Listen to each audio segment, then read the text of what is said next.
He laughed at her. To Vincent, his ex-wife, Aurora, was just a ghost in a beige cardigan, a failure he'd left behind. Standing in the luxury airport lounge, he mocked her, flaunting his new wife and new life. He was waiting for his private jet. He didn't know she was waiting for one too. In 10 minutes, the whine of a $70 million engine would land on the tarmac just for her, and his entire world would come crashing down. This is the story of the ultimate comeback. Before we start the story, leave a comment telling us where you're watching from. And at the end, don't forget to rate the story from 0 to 10. Enjoy the story. The laughter would die in his throat, and he would finally learn who she really was. The lounge at the Teterboro Executive FBO hummed with a quiet, expensive energy. It was a sound Aurora Sterling had never gotten used to. The sound of lives lived at a different altitude. The scent of dark roast coffee and polished mahogany hung in the air, a stark contrast to the small, one-bedroom apartment she'd called home for the past 18 months. She sat in a plush leather armchair, her back rigid, tracing the rim of a porcelain cup with a nervous finger. Her oatmeal-colored cardigan felt like a burlap sack in a room draped in cashmere and bespoke suits. Today was the day, the culmination of 674 days of relentless, silent, soul-crushing work. The day her new life either began or shattered completely. She was nervous, so nervous that the complimentary biscotti on her saucer remained untouched. Her stomach was a knot of anxiety and a flicker of something she hadn't allowed herself to feel in a long time. Hope. She was waiting for a flight, not a commercial one, not even a first-class seat. She was waiting for a G650ER, or so the email had said. The very idea was so absurd that she kept checking the printed confirmation in her simple tote bag, half expecting a security guard to tap her on the shoulder and point her toward the main terminal where she belonged. Her divorce from Vincent Blackwood had been a masterclass in public humiliation. He hadn't just left her, he had systematically erased her. They had been college sweethearts, the classic pairing. He, the charismatic business major, and she, the brilliant, introverted computer scientist.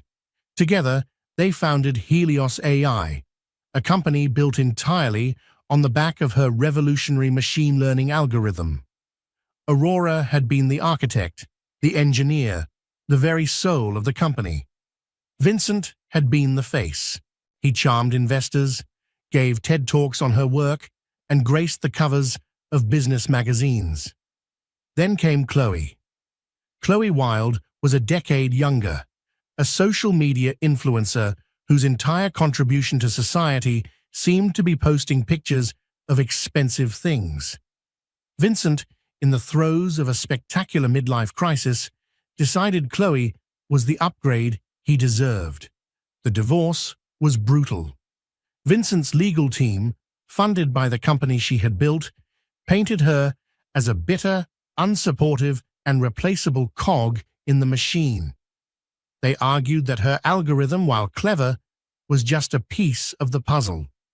The real value, they claimed, was in Vincent's vision and brand building. In the end, he kept the company, the house in the Hamptons, the art collection, and the network. Aurora was left with a modest cash settlement and a single obscure patent she had filed under her own name years before, an experimental offshoot of her main algorithm that Vincent's lawyers had deemed academically interesting but commercially worthless. They had let her keep it out of pity, a scrap from the table. She'd spent the last of her settlement money just to survive and poured the rest into a rented server and endless nights of coding. That worthless patent, it turned out, was not worthless at all. It was the key. While Vincent was busy running Helios AI into the ground with flashy, unfocused projects, Aurora had been in her tiny apartment, nurturing that single patent into something revolutionary. She'd built a new company from the ashes, Phoenix Systems, a name she'd chosen on a night fueled by desperation and black coffee. For 6 months, she had been in top-secret negotiations with Astronomics, a global technology conglomerate run by the elusive and legendary Elijah Cross. They hadn't just been interested, they had been stunned. Her new platform could solve a problem in global logistics that had baffled the industry for a decade. The deal was staggering, a life-altering acquisition that would make her one of the most influential figures in tech. Today, Astronomics was flying her to their headquarters in Geneva to sign the final papers. The jitters in her stomach were real. This was it. She checked her simple Timex watch, a practical gift from her late father, and took a small sip of lukewarm water. She just had to wait. She just had to get on that plane. She closed her eyes for a brief second, trying to center herself, trying to silence the ghost of Vincent's voice in her head, the voice that still whispered she was nothing without him. And that, naturally, was when she heard his. Well, well, well, look what the cat dragged in. Aurora's eyes snapped open. Her blood ran cold. Standing not 10 feet away, flanked by gleaming Rimowa luggage, was Vincent Blackwood. He looked exactly as he always had, offensively handsome, wearing a tailored Italian suit that probably cost more than her apartment's security deposit, and radiating an aura of smug, unearned superiority. His hair was perfectly coiffed, his smile a bright predatory slash, and clinging to his arm, looking like a high-fashion flamingo, was Chloe Wilde. She was draped in a pink Balenciaga tracksuit, her lips inflated to comical proportions, and her eyes, wide and vacant, scanned the room with a look of profound boredom. Aurora's first instinct was to shrink, to disappear into the beige upholstery of the chair. She felt a hot flush of shame creep up her neck. Of all the places, of all the times. Vincent sauntered over, Chloe trailing behind him like an expensive accessory. He stopped directly in front of her chair, forcing her to look up at him. "Aurora," he said, drawing the name out, his voice dripping with condescending amusement. "I have to say I'm shocked. This is the invitation-only lounge. Did you get lost on your way to the food court?" Chloe let out a high-pitched titter. "Vinny, don't be mean. Maybe she's cleaning in here now. It's good, honest work." Aurora's hands clenched in her lap. She refused to give them the satisfaction of a response. She simply stared at him, her expression neutral, though inside, her heart was hammering against her ribs like a trapped bird. Still silent, Vincent scoffed, shaking his head as if she were a lost cause. "Always the quiet little mouse, weren't you? Look at you, Aurora. Same drab clothes, life not treating you well after me." He leaned in, lowering his voice to a conspiratorial whisper, though it was still loud enough for the people nearby to hear. "Still living in that sad little apartment in Jersey. I saw the pictures. Very cozy." He was baiting her.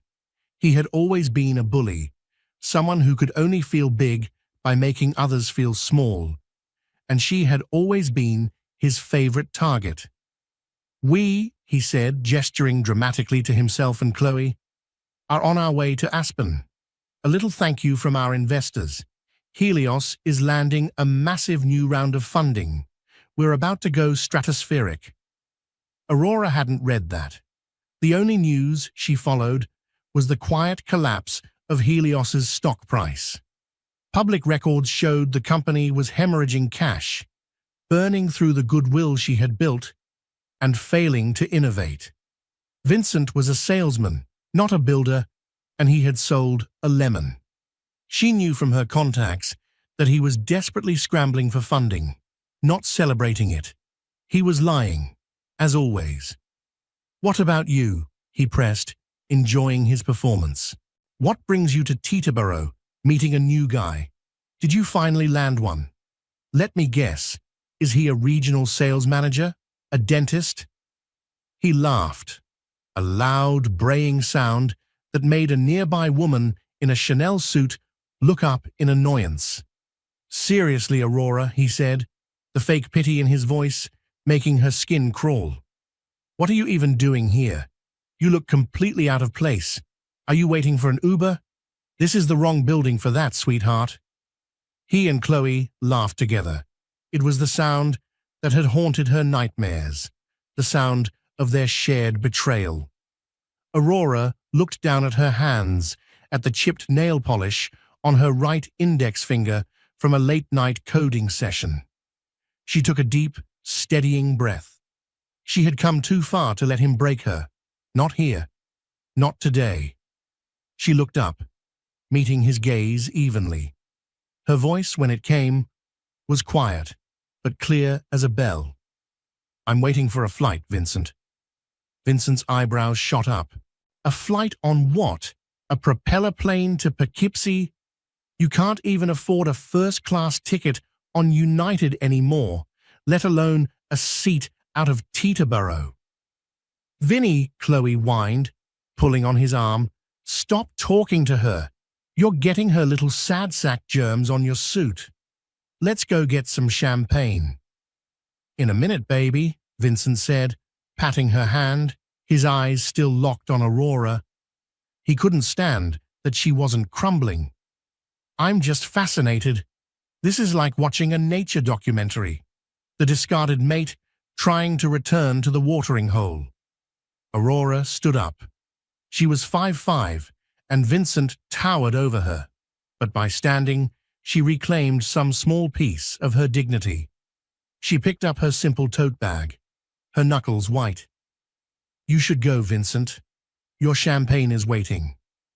Oh, so feisty now, he sneered. Where was this backbone when we were married?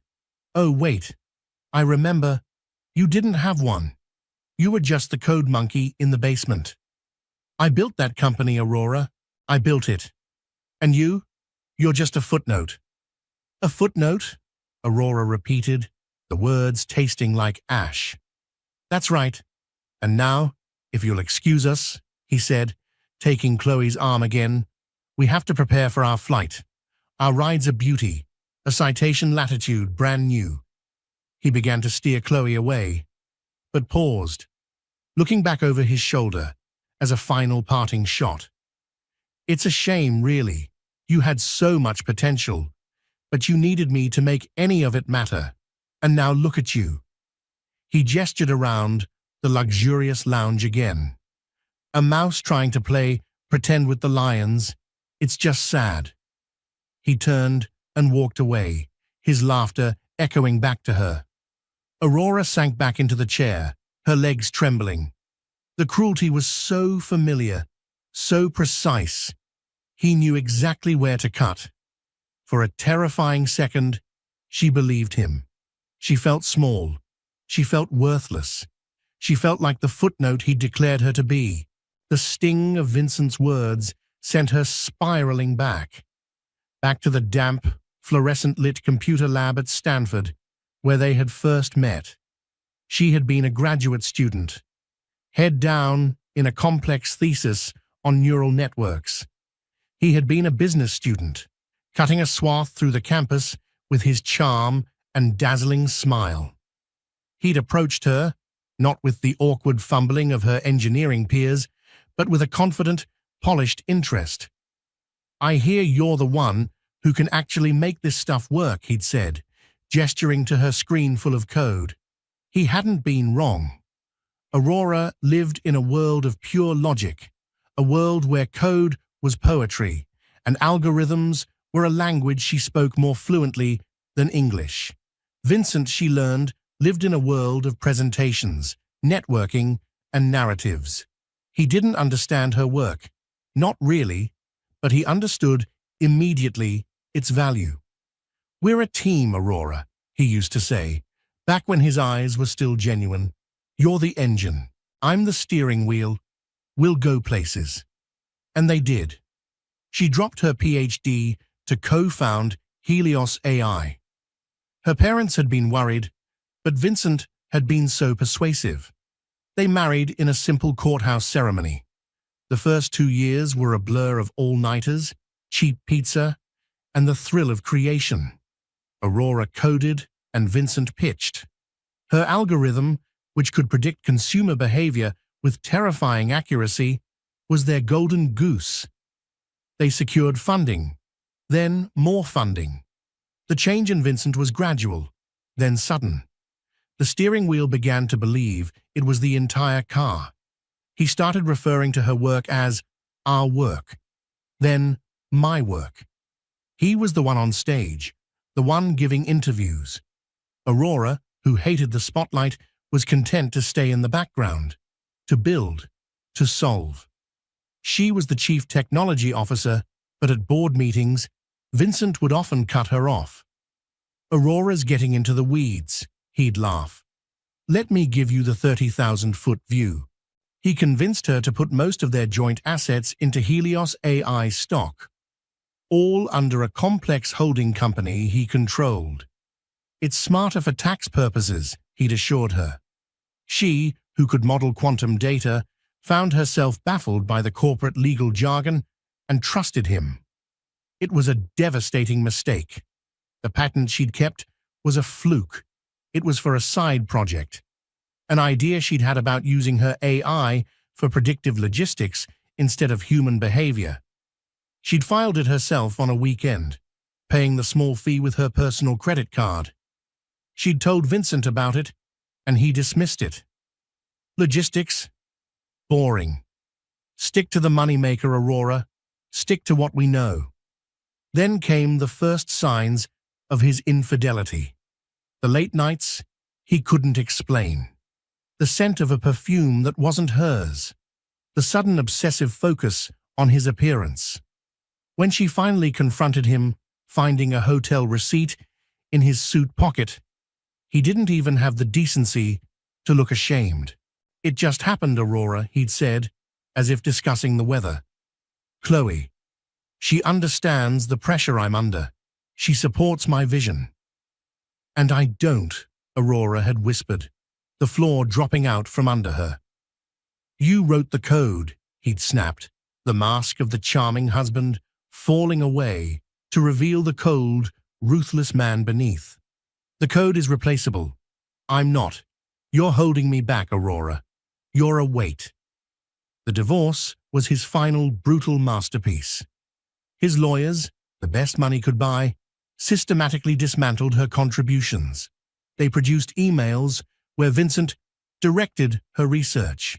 He had just forwarded articles. They highlighted her lack of public-facing appearances as proof of her minor role. They portrayed her as a disgruntled employee, not a co-founder. When it came to the worthless patent, Vincent's lawyer had literally scoffed in the deposition. "Miss Sterling is welcome to her little academic project. We, on the other hand, will be keeping the multi-billion-dollar enterprise." Aurora, heartbroken and financially bled dry by her own lawyers, had no fight left in her. She signed the papers. She walked out of the courtroom, took a taxi to a tiny sublet apartment, and for the first time in her life, she didn't just cry. She wailed. She screamed into a pillow until her throat was raw, mourning the loss of her husband, her company, and her life's work. It was a full week before she opened her laptop. When she did, she saw the file containing the patent. Boring, he had called it. She opened it, her eyes scanning the complex mathematical proofs she'd written. A slow, cold anger began to burn away the grief. He was wrong. It wasn't boring, it was brilliant. And Vincent, in his infinite arrogance, had left her with the one thing that could destroy him. He had taken the engine, yes, but she had kept the blueprint for a reactor. A new voice, sharp and professional, cut through her memory. "Ma'am? Miss Sterling?" Aurora blinked, the painful past receding. The lounge attendant, a young woman with a kind smile, was standing over her. "I'm sorry to disturb you, Ms. Sterling, but I have an update on your flight." Aurora's stomach plummeted. A delay, a cancellation. They changed their minds. Vincent, who had been holding court by the espresso machine, turned to watch, a smirk plastered on his face. "Yes," Aurora said, her voice barely a whisper. "Your aircraft has just landed," the attendant said, checking her tablet. "It's taxiing to the ramp now. The crew will be ready to welcome you aboard in approximately 15 minutes. May I get you a fresh coffee while you wait?" Aurora stared at her. It's here?" "Yes, ma'am, right on schedule." The attendant smiled and walked away. Aurora looked across the lounge. Vincent's smirk had faltered. He looked confused. She could see the gears turning in his head. She's not being kicked out. Her flight is real. He exchanged a puzzled look with Chloe, who just shrugged and took a selfie. Aurora turned to look out the massive floor-to-ceiling window that overlooked the tarmac, and her heart didn't just stop. It felt like it rebooted. Before the attendant's words had even fully registered, Vincent was moving. The idea that Aurora might have something he didn't, something he hadn't approved or wasn't aware of, was an offense to his entire sense of self. He left Chloe by the coffee bar and marched back over to Aurora's chair. His smile was gone, replaced by a tight, inquisitive frown. "What is this, Aurora? What did you do? Cashing your 401k for a one-way ticket on a charter? Running away?" Aurora turned from the window. The knot of fear in her stomach was loosening, replaced by a cold, hard sense of inevitability. The endgame was here. "I told you, Vincent. I'm waiting for a flight." "Yes, but what flight? You don't have this kind of money. I know what you have. I know what I left you. It wasn't enough to get you a membership at a Costco, let alone a private jet." "Vincent," Aurora said, her voice low and steady, "this doesn't concern you." "Everything you do concerns me," he shot back, his voice rising. "You're still using my name." "Oh, wait. You went back to Sterling. Smart. Wouldn't want you dirtying up the Blackwood brand." "Vinny!" Chloe called, clicking her way over in stiletto-heeled boots. "What's taking so long? Our pilots are here. They're waiting." She held up her phone, showing a text message. "The citation is ready." Vincent glanced at his watch, then back at Aurora. He couldn't leave, not without solving this puzzle, not without re-establishing his dominance. "A citation latitude," he said to Aurora, as if she should be impressed. "Top of its class. I'm sure your flight," he made air quotes with his fingers, "will be very comfortable. Does it have propellers? Do they give you a bag of peanuts?" He laughed. It was the laugh she hated, the laugh he'd used in the lawyer's office, the laugh he'd used in their bedroom when he told her she was a weight. It was loud, designed to draw attention, to make her the center of a humiliating spectacle, and it worked. The other occupants of the lounge, who had been politely ignoring them, were now looking over. They saw a man in a Xenia suit and a younger woman in Balenciaga laughing at a plain woman in a beige cardigan. The story wrote itself. She was the poor relation, the ex-wife, the charity case. "Look at her, Chloe," Vincent said, loud enough for the whole room to hear. "She's actually blushing. She's embarrassed. It's okay, Aurora. We've all been there. Well, not here," he gestured to the lounge. "But you know, down on our luck. Maybe I can help you out. I could offer you a job. Helios is expanding.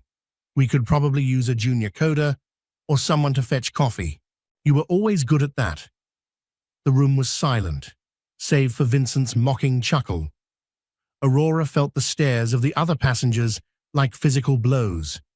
A man in a pinstriped suit shook his head with a look of pity before turning back to his Wall Street journal. Aurora's face was burning, but not with embarrassment. It was with a rage so pure and cold it sharpened her senses. She could hear the hum of the ventilation, the soft click of Chloe's phone as she filmed this, and faintly, the distant whine of a jet engine taxiing. She stood up again, her spine straight as a steel rod. "You're right about one thing, Vincent," she said, her voice cutting through the silence. His smile widened. "Oh yeah? What's that?" "I'm good at fetching coffee." She picked up her own untouched cup. "But I'm better at mathematics. And you? You were always terrible at it." Vincent's face twitched. "What's that supposed to mean?" "It means you should have read the fine print. You should have paid attention in class. You took the house, the money, and the company. You took the shell, Vincent, but you forgot the one thing that made it all work." He stared at her, the laughter finally dying in his throat. He had no idea what she was talking about. His arrogance had made him blind. He genuinely believed he was the genius. "You're pathetic," he finally spat, falling back on his old insults. "Delusional.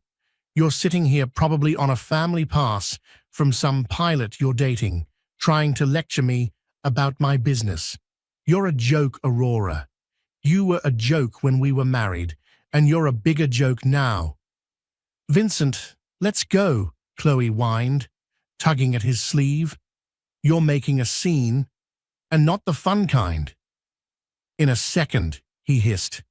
He leaned in, his face inches from hers. "You will always be nothing. You'll sit here and wait for your little puddle jumper, and I'll be in Aspen closing a deal that will make me a billionaire. Remember that. Remember this moment when you had the chance to be gracious and you chose to be this."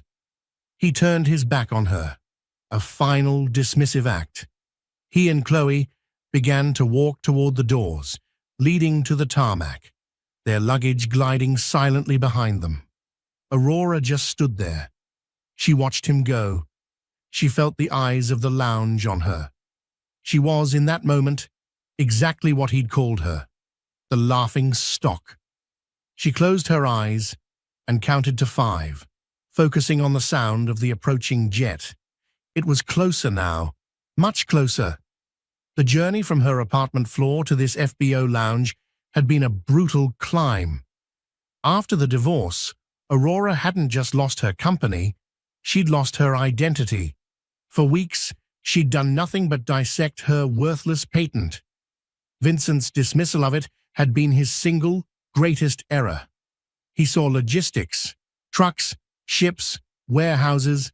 Aurora saw a complex, dynamic system of predictive data, a problem far more challenging and valuable than predicting what brand of soda someone might buy. She'd built Phoenix Systems from nothing. Her office was a second-hand desk crammed into the corner of her studio apartment. Her boardroom was a local coffee shop with free Wi-Fi. She'd lived on instant noodles and the small, dwindling payout from the divorce. Every line of code was written with a desperate, burning intensity. She slept in 3-hour increments, her dreams filled with data strings and Vincent's laughing face. She worked for a year in total isolation. No one knew what she was building. She'd learned her lesson. Never again would she share her work, her soul, with someone who saw it as a mere commodity. When the platform was stable, she didn't seek venture capital. She didn't pitch to smug young men in hoodies.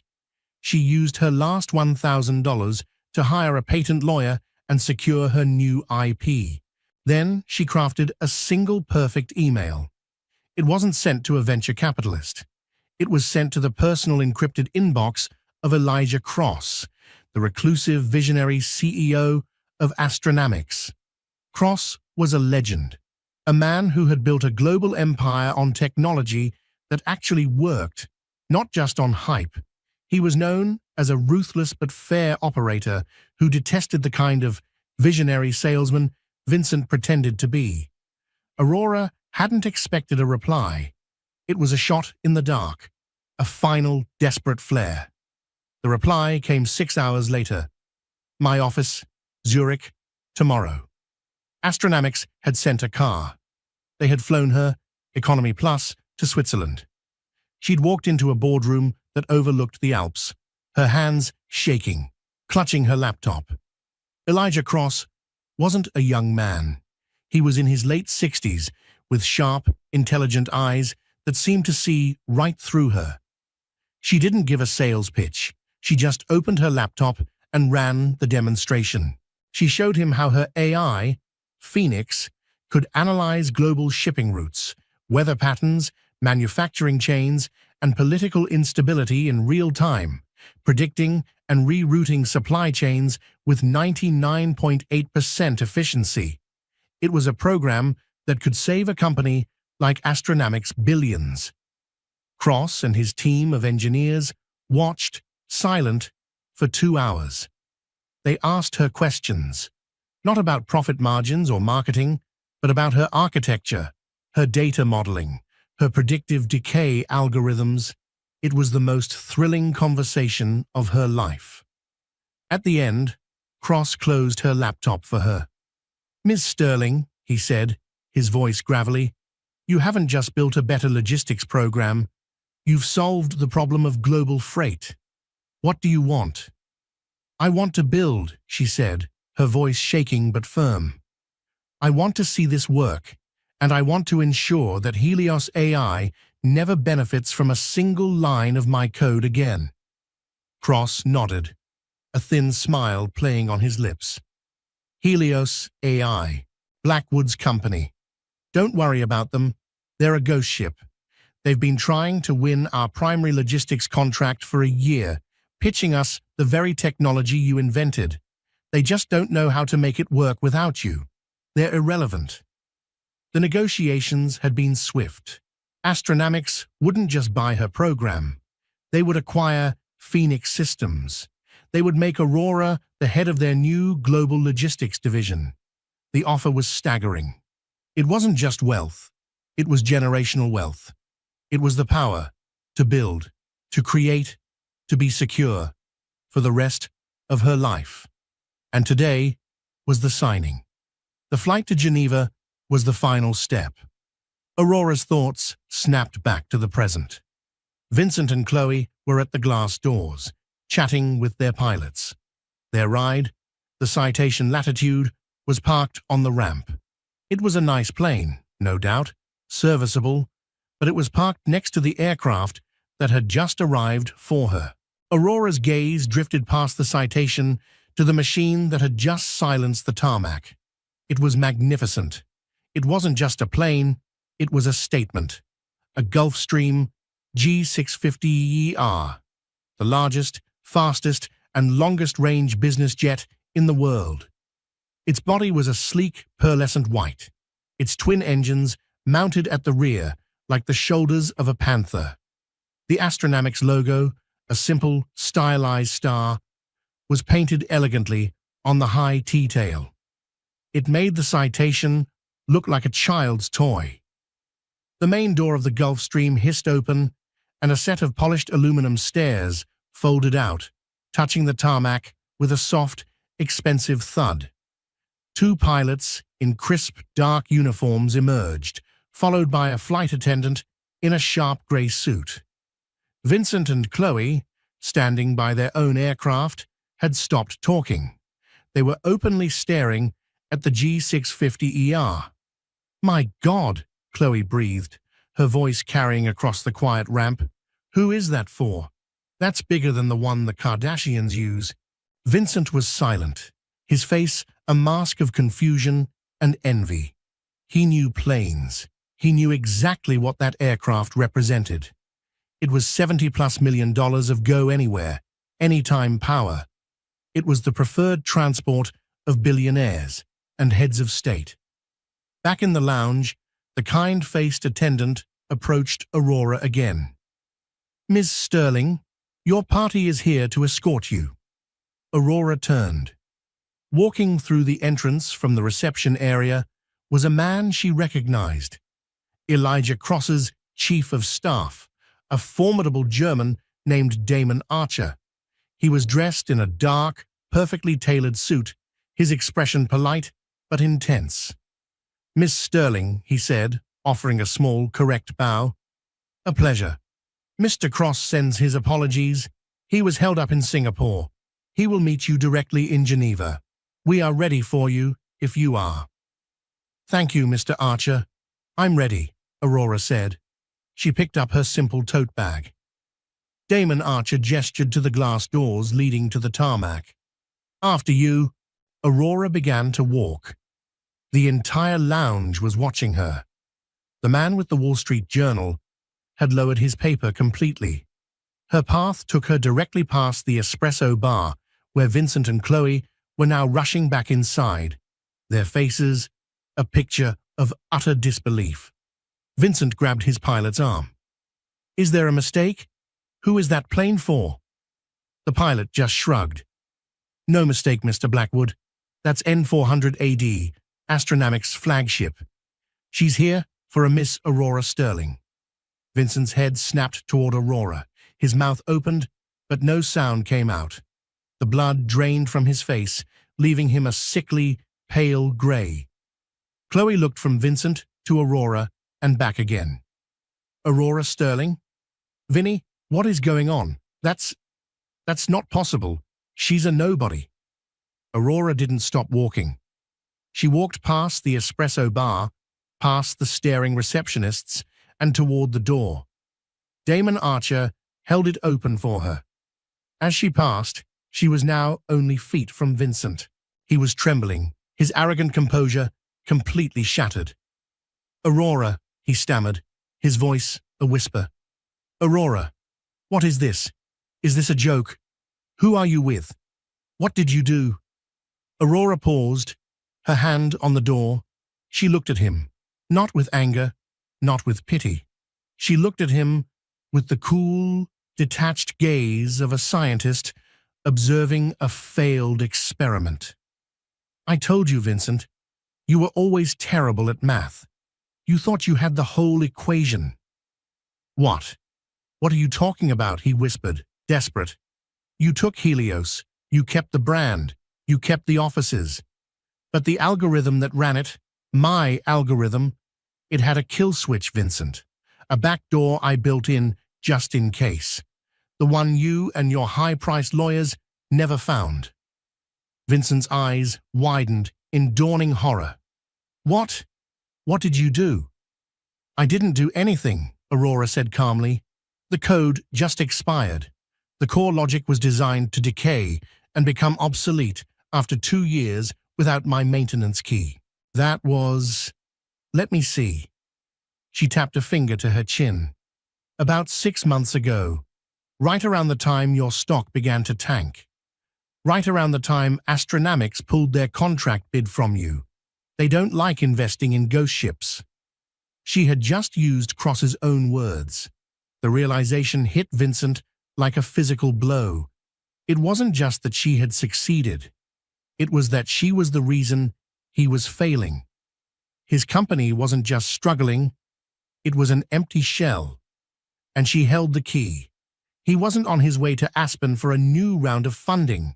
He was here on a chartered citation to beg a minor investor for a bridge loan just to make payroll. And he was going to be denied.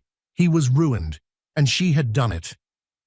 You bitch," he breathed, his voice thick with a hatred that was pure and impotent.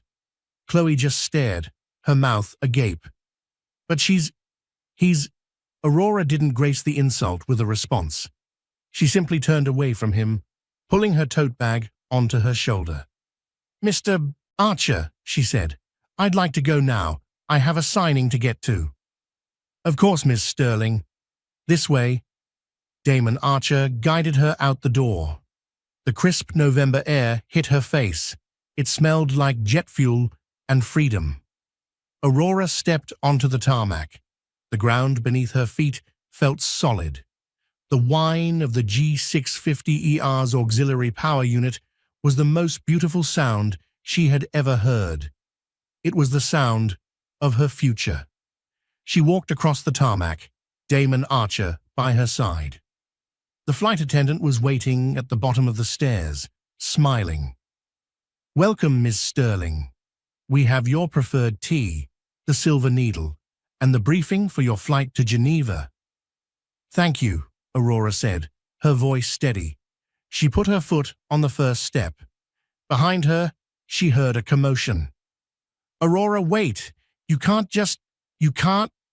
Vincent had burst through the lounge doors, running onto the tarmac, his $3,000 shoes slipping on the painted lines. Chloe was right behind him, shrieking his name.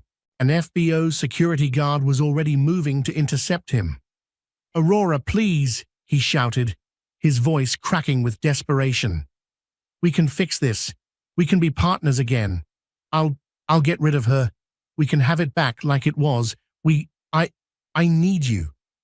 The last three words hung in the air, a pathetic, raw confession. He did need her. He always had. He just hadn't known it until this very second. Aurora paused on the steps. She turned, looking down at the man who had shattered her life. He was a mess. His perfect hair was mussed. His face was blotchy and terrified.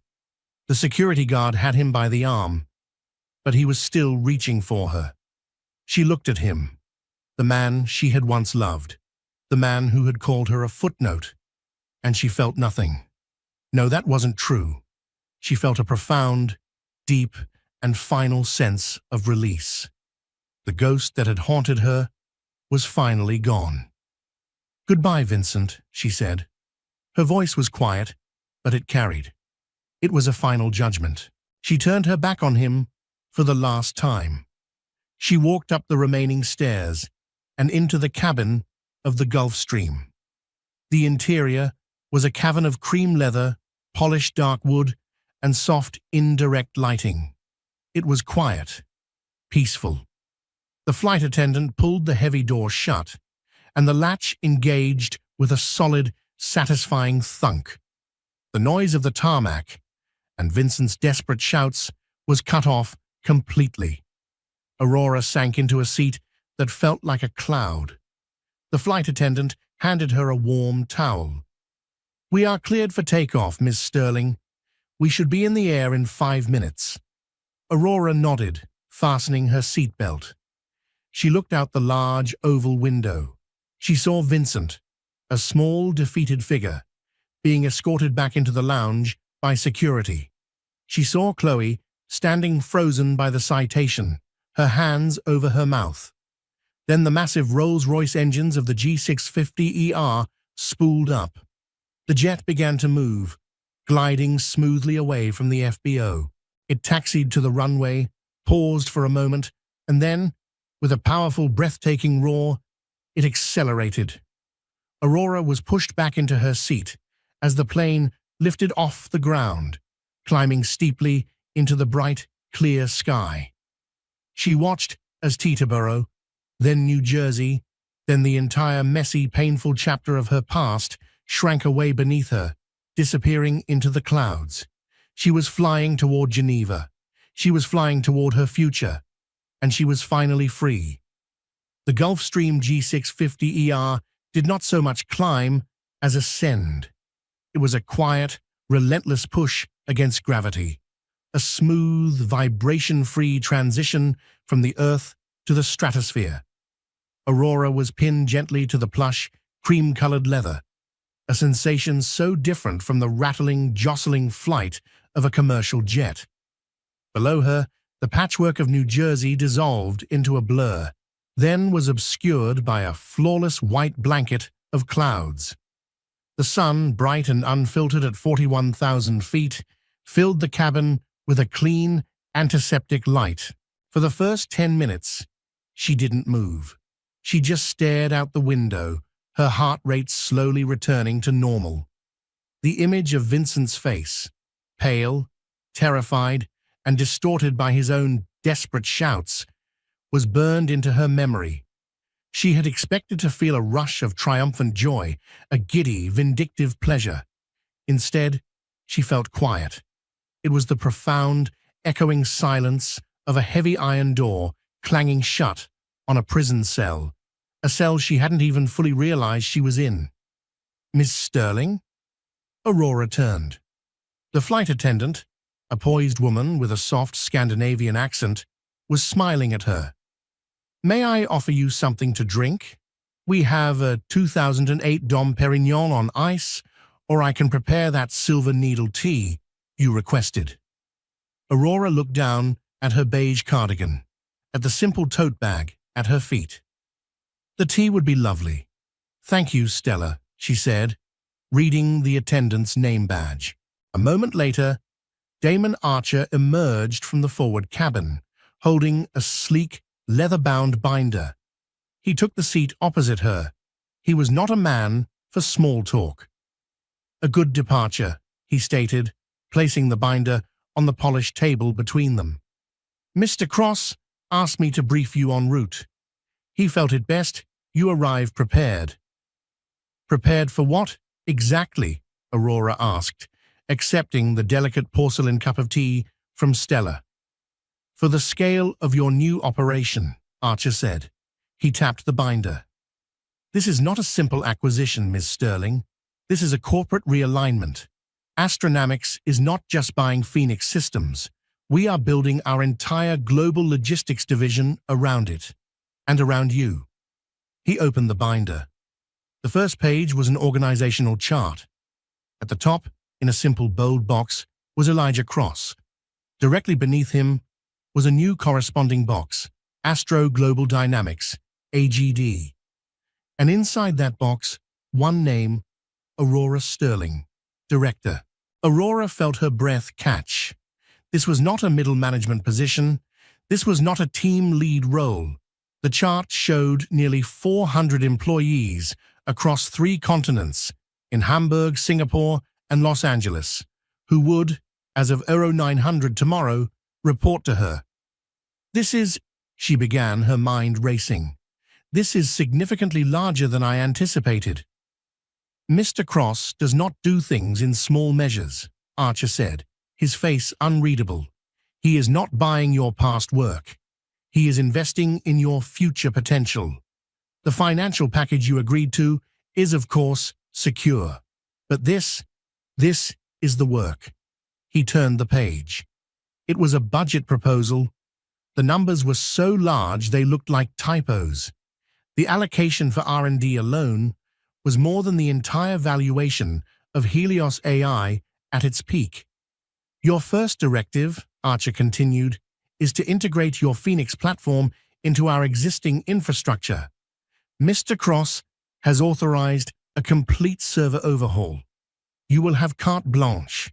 You will select the hardware, the team, and the timeline. You are expected to have the system fully operational within 6 months. The board will be monitoring your progress." Aurora leaned back, the warmth of the teacup seeping into her cold hands. The fear that had briefly surfaced was replaced by a familiar electric hum. It was the feeling she got when faced with an impossible equation, a complex problem that begged to be solved. She wasn't intimidated. She was hungry. "The timeline is too long," she said, her voice sharp and clear. Archer paused, raising an eyebrow. "I beg your pardon?" 6 months is too long. The code is stable. The weakness isn't the platform, it's the integration. If I have the budget you've listed here and full administrative access, I can have the core system integrated and running in 90 days. We can be beta testing by the new year. I'll need to handpick a red team from your existing cybersecurity division to try and break it." Archer stared at her for a long moment. The polite professional mask wavered, replaced by a flicker of genuine respect. "I see," he said. "Mr. Cross was correct about you." "And the team," Aurora continued, flipping through the personnel files. "These division heads in Hamburg and Singapore, their logistics experience is based on the old models. They'll resist. I need to fly to Hamburg first, then Singapore. I need to be on the ground with my engineers. A video call won't be sufficient. Mr. Cross anticipated that as well, Archer said, a thin smile touching his lips. The G650ER is at your disposal, Director. Your travel schedule will be managed by my office. Director. The title landed with a solid, physical weight. This was real. The rest of the 7-hour flight passed in a blur of focused work. Stella brought them a meal of seared scallops and risotto, which Aurora ate while dissecting a complex data flow schematic. She had, in the space of a transatlantic flight, transitioned from ex-wife to executive. When she finally closed the binder, the sun was setting ahead of them, painting the sky in violent streaks of purple and orange. She had completely forgotten about Vincent. They landed in Geneva just after 10 p.m. local time. The descent was as smooth as the ascent. As Aurora looked out the window, the lights of the city glittered around the dark, placid shape of Lake Geneva. There was no terminal.